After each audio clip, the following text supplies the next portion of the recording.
Hello, my lovely stitchers! Did you know that you can use your iPad as a LightPad for pattern transferring? Yes, you can! I always use it this way, and in this video I will show how.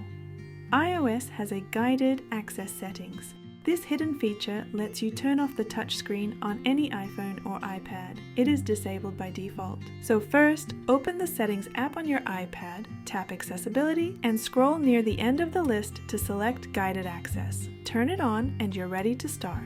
Now, open the app that you want to use on your device. I will open my black and white embroidery design in Procreate. First, make sure you have a proper size suitable for your needs.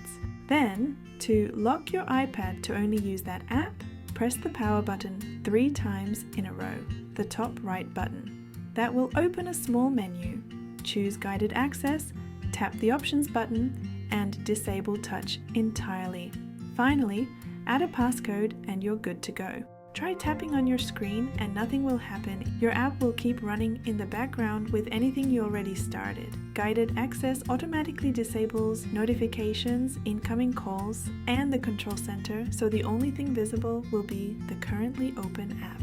You can fix your fabric in place using sticky tape so it will not move while you are transferring your pattern.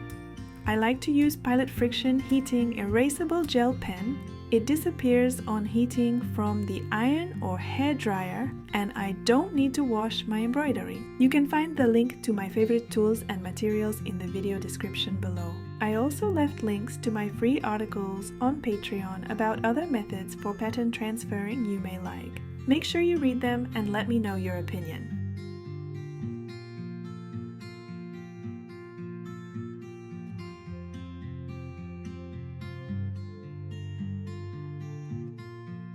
Here you go! I'm ready to stitch! Now to exit Guided Access and enable your touchscreen again, press the power button 3 times, then enter your passcode. Choose End on the left top side and then your device will be back to normal.